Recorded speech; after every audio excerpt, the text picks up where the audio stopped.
Hey everyone, Chris Collard here with Gone Jeepin'. Welcome to another day in the shop with Edla. The last time we rebuilt the front Dana 30 down at Ring and Pinion Services. This week we're going to be going through everything hub to hub on the installation side. So brakes, spindles, rotors, everything it takes to put this axle back in Edla. Trying to get it ready for Jeepers Jamboree, and the clock is ticking. All right, so we're back from Ring and Pinion Services in Rancho Cordova. Spent yesterday setting up the differentials. Got the Eaton True Track in the front, new ring and pinion gears and bearings from Sierra Gear and Axle. And let's see if I can pull these out. We're gonna clean it up and then paint it. So for the parts that aren't going out on the sandblaster like the axles, when I'm restoring or cleaning up parts, usually start with a trash can and a chisels. All right, I'm ready to go into the tank. Scrub that down. Got the majority of it off, but we're gonna throw these in the bead blaster. Gonna have some fun.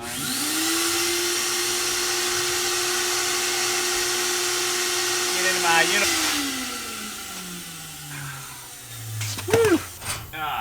but bead blasters are awesome.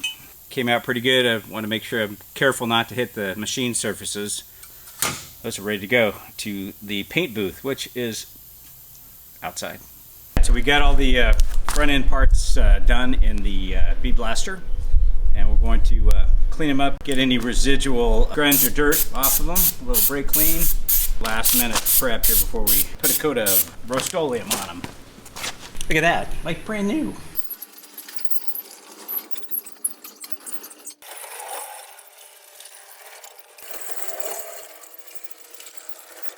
All right, that wasn't so bad. Now time for the stabilizer shock plate, spring plates, U-bolts will be solid in there.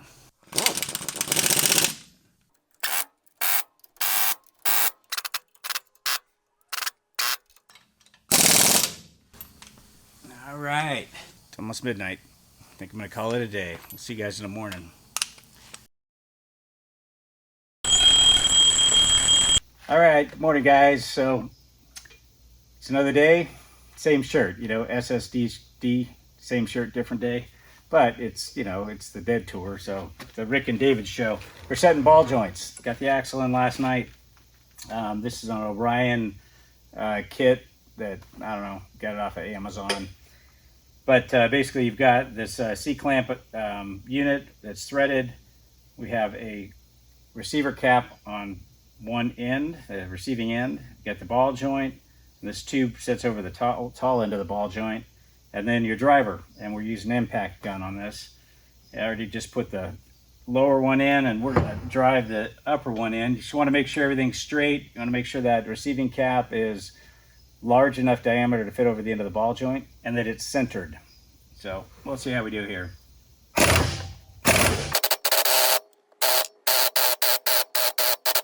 You can usually feel when they seat, but it's always a good idea to get a visual on there as well. You don't want to go too far, you end up crushing your components because your impact gun is probably stronger than this stuff. So we're definitely seated. That was good. So there's a couple things about these ball joint kits. Comes with a snap ring, but if you look at the stock ball joint, and this very well may be OE, like original stuff, it's a smooth pressed fit. The aftermarket ones have kind of like a spline shaft or knurled shaft, and that's because after you've changed them multiple times, knuckle can get a little bit of slop in it, and they won't seat all the way and be tight, and that's why these are knurled. Because this ball joint's used on a bunch of different vehicles. The C-clip is not used on the CJ, which is a good thing, because if you look down here at the bottom, there's no room for it because of the way that the knuckle is cast. So you would be freaking out if you were trying to figure out how to put that C-clip on. And this looks pretty well seated. I think we're ready to go. Oh, last thing.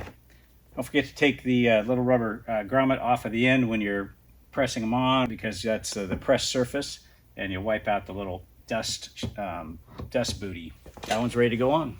All right, now that we got the ball joints pressed in, put our crenulated nut on top. Ew! See if I can reach that. Oh, stretch. Without dropping something. Okay. Yeah, this one's got the slots for cotter pin. On the top, it's 1.25 inch. Big Daddy. And the smaller one, this one's a little tricky to get, but it'll slide right on. And it's a locking style nut. Little tabs on the very top here. You can see that's the side you want to use as the top. The other side does not have them.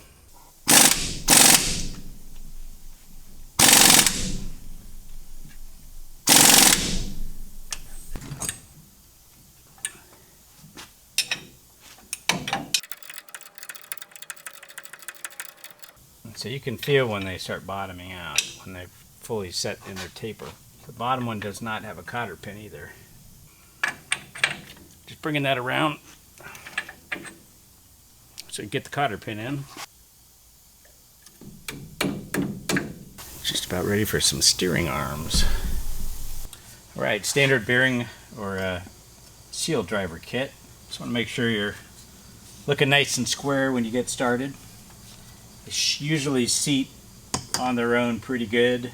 This is our inner. I want to double check to make sure that's the one. Yep, that's the one that slides over the spindle.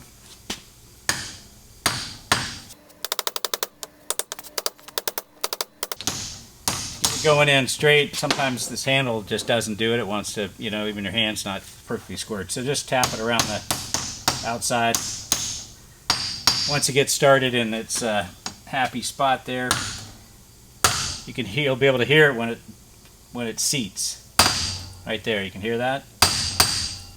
Extra measure of grease in there.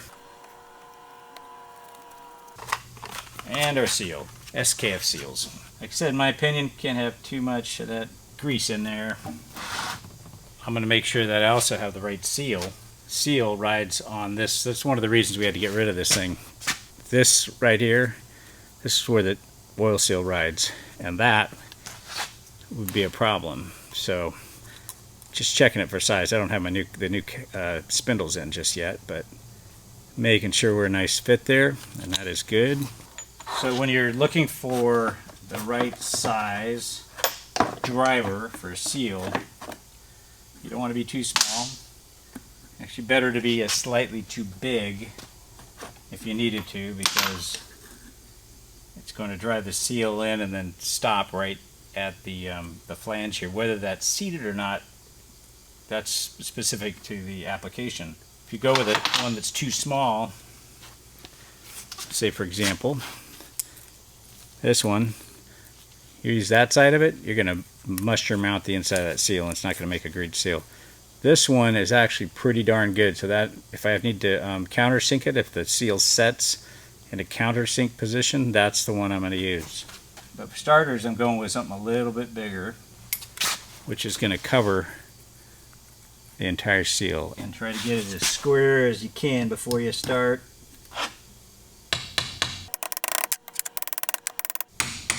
So just delicately work it around. If you get it sideways, pull it back out. Well, listen. There we go. Just give it. You can give it a look in there from this side or from the back side to make sure that it did seat, and we are seated. We're going to set the bearing in there. That's going to come out and hang loose for a little while. Meantime, it's going to go back in the box. All right, now that we got our bearings in, we're ready to put the brake discs on. Just received these as well, so I had huge support on this project from Amexada, Rugged Ridge, part of the Truck Hero group. This is great, brand new rotors. The other ones, well, you know the story. That fits in here like that, rotor, and then our bearing hub, wheel studs. Not sure how steady your hand is getting a hammer in there, but you can see you definitely do not want to hit things like that seal. I'm going to use a driver. And taking a look in there, you can see that they're seated. Yeah, you can hear that when they bottom out.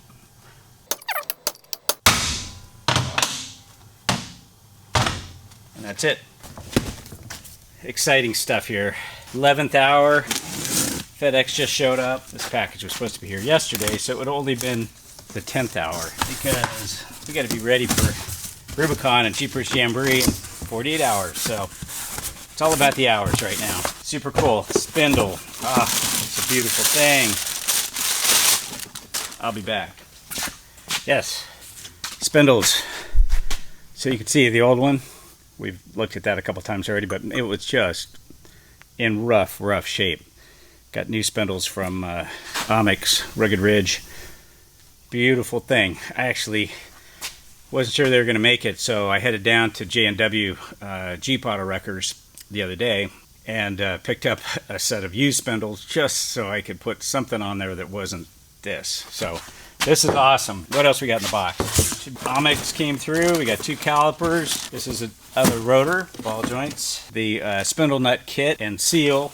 All right, we're back to work. 48 hours, counting down.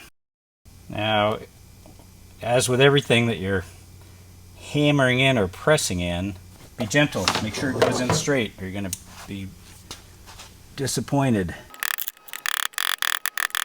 So once you get it going, it finds its happy place and it should go in fairly easily.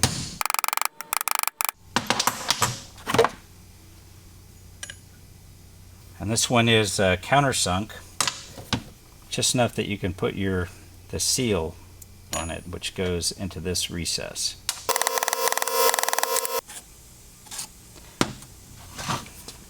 All right, so once we have that down, you can see our seal is going to fit right in there.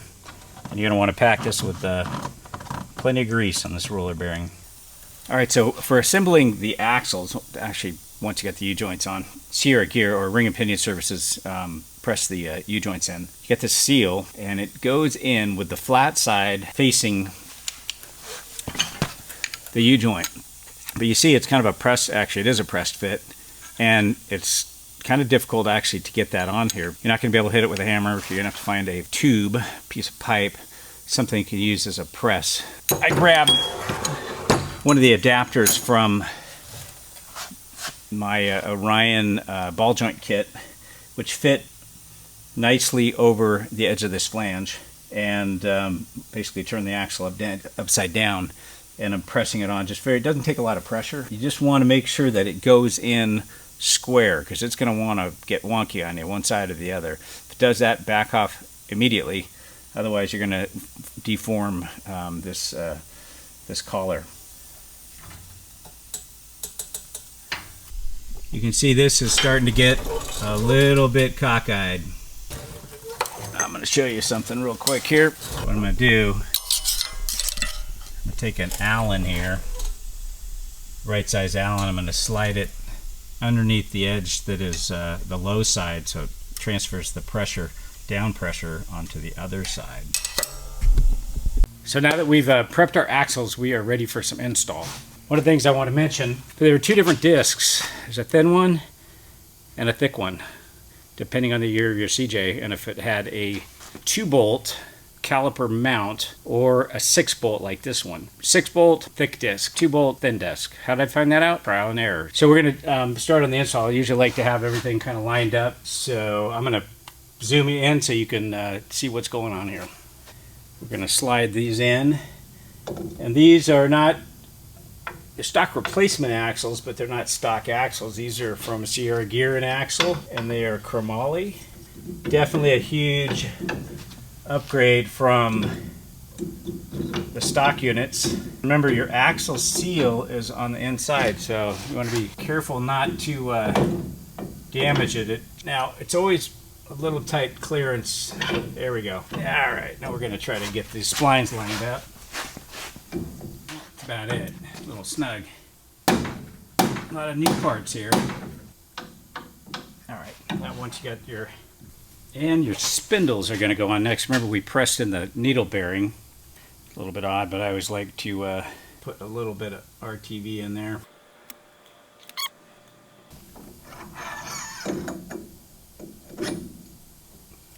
Sometimes that's a little bit tight, just getting into the recess and the knuckle. I need to tap a little bit. Next up is your brake caliper bracket, of course 6-bolt unit. A little hole on here, there's a left and a right, and this little hole, this threaded hole, is the keeper bolt for the caliper, and it goes on the inside.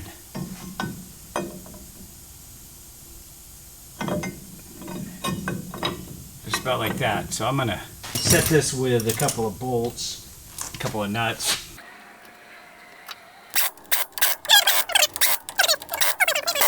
Not going to work stripping things out, I just want to snug things up. You're probably wondering, is there a dust shield? Yeah, that goes on here like that. I forgot to do it on the other side. I think I'm going to have a matching pair of no dust shield. I like to use a torque wrench on this stuff. I believe spec is 80. All right, now we're ready for a hub and disc. Yep, so I'd like to put a liberal application of bearing grease on just about everything except your brakes. A lot of moving stuff in here. It's all spinning. They got wear surfaces. That'll work for that. I already greased up the bearing hub. This guy should just slide all the way in, nice and easy. Note that you don't have your bearing in on the front. First out, remember when we pack the bearings, put it back in the box, keep it from getting dirty. Bearings don't like grime and grit. Might need a light tap to get that bearing to seat in where it's supposed to be.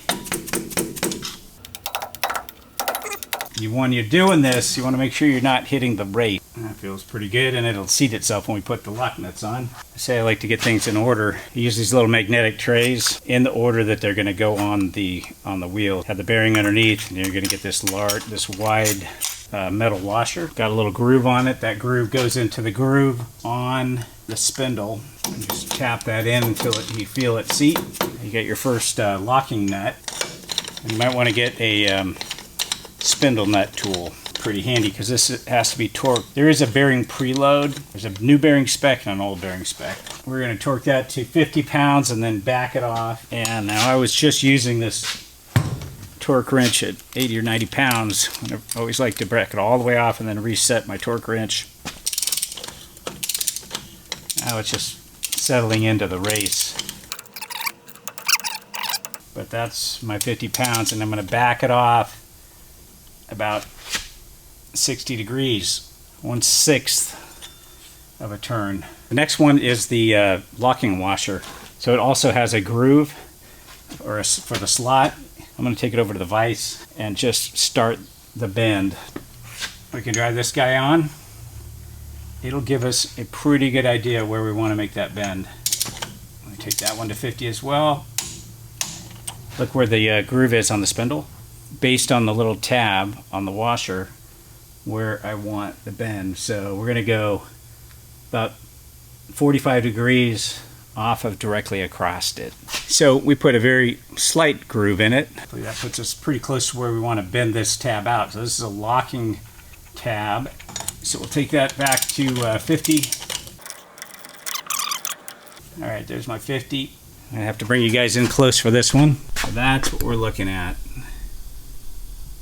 That little tab right there. And that's the one that we're going to bend out. So it's already pre-bent just a little bit. Okay, now that we got the spindles and the rotors on, we're going to do the brakes. You got basically a single piston caliper. And you got two pads. The one floats on the inside. Got a couple little grooves there. You just set that in. The other one, inside opposite the piston. And it just kind of floats. It's got a couple little tabs that's supposed to hold it in, but you got to keep your hand on it. Replay. Basically, it hooks on the top. There's a groove here on the top of the brake caliper bracket, and this guy just slides from the bottom up, and it hooks up here on that. Feel it right there. What keeps this in? Well, it's a little wedge. It's basically a block that runs in between the caliper and the bracket, and then it's got a spring that keeps it in place. But it's a little bit fiddly to get in. You can see it's got tabs on each side. The crescents, half moons, go on the bottom. So you got to push up and in. You can give a little tap with a hammer.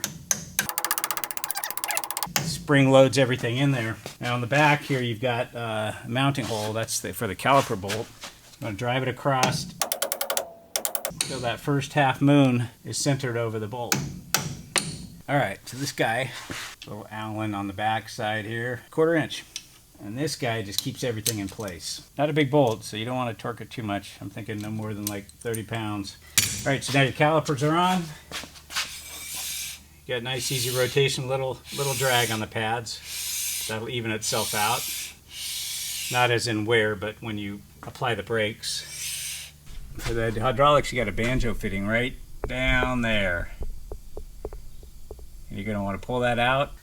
Previously, I'd taken the other caliper off, put a needle nose vice grip across it. Not too tight, but just enough to keep the fluid from draining out.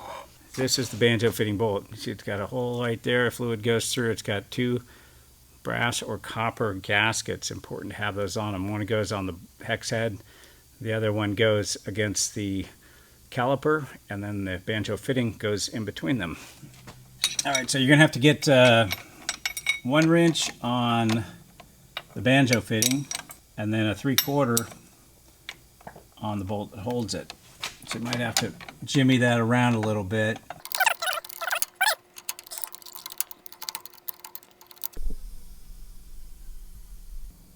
Right. Clean up the seal surface here a little bit. If you're using brake cleaner, you want to put it on your rags and not inside your hub. You don't want it to get in there and break down all the grease. So, this is the 6-bolt Warren hub. This is original equipment or factory fit in 1978 for this Jeep. And they have been across the Americas and through the Darien Gap. So they're tough old girls. They're going back on. Warren has graciously offered to send me a new set of hubs. Basically the same hubs that they were making then.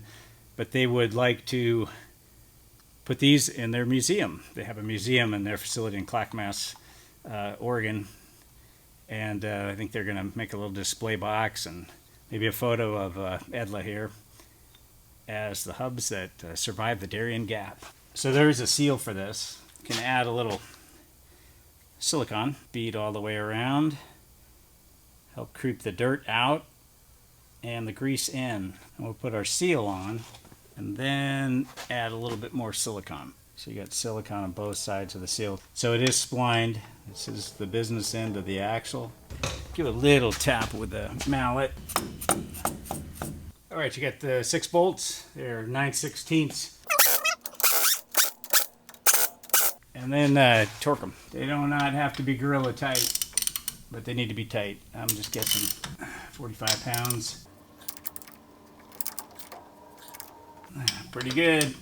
All right, now we got a snap ring. This little guy sets in a groove on the end of the axle, and I like these. These are proto reversible. I like the way they're bent on the end. So if you're reaching into, say, a hub like this, you can get your O-ring or your snap ring in there and still have room for your pliers. And it just pops right in there. You can see that you got the end of the axle, and right here you got your snap ring. There's a little groove that runs around the end of the axle or the stub shaft. Last part of the process is putting the actuator on, and we're going to give that a little silicone as well. This is your locking mechanism. Go all the way one direction, basically clockwise, and that locks it, and counterclockwise unlocks it. You get 6 Allen bolts for this, and I'm not sure what the SAE is, but it's a 4 millimeter equivalent. Who knows? It could be metric. We're making these vehicles, and in the late 70s, there was a big push for America to get into the metric system, which I think would have been a great thing. Makes sense. Everything's divisible by 10. All right, let me tighten these guys up. Again, not putting gorilla force on these things. They are small little bolts. You don't want to break one. Actually, there was one broken off on the other side. Grab a clean towel here. We're going to wipe these brakes down. do the inside and the outside. If you want to go back through and just check all your fittings, mentally look at everything. It's like, what did we torque these down to? We did torque those. The spindle bolts, they were about 80. Brakes are on. Banjo fitting is on. Ball joints are tight. We got a cotter pin on the top. Give it an eyeball. I'll probably drive it around a little bit and then check torques on all this, but we're going to lower it down. Get somebody to press on the pedal. We'll bleed the brakes. All right, and that is a wrap. Really appreciate you joining us this time. All we got left to do is rebuild the rack for the spare tire and the jerry cans, install a Tuffy security console box, put a new best top, soft bikini top on it, change all the fluids. If you look at the back of this vehicle, this is like super cool because AMSOIL in 1978 was one of the sponsors of Expedition de las Americas. And I contacted the folks at AMSOIL, who are the pros, the original synthetic lubricants. And they were like, no way. You gotta be kidding me. We had no idea. And they were like, we would love to participate in this project. So Edla is gonna be running all synthetic fluids from AMSOIL, which is super cool. All right, next time we might be doing those things. The box, the top, the rack, fluid, last minute checks so we can get up to the Rubicon. Thanks for joining us. We'll see you next time.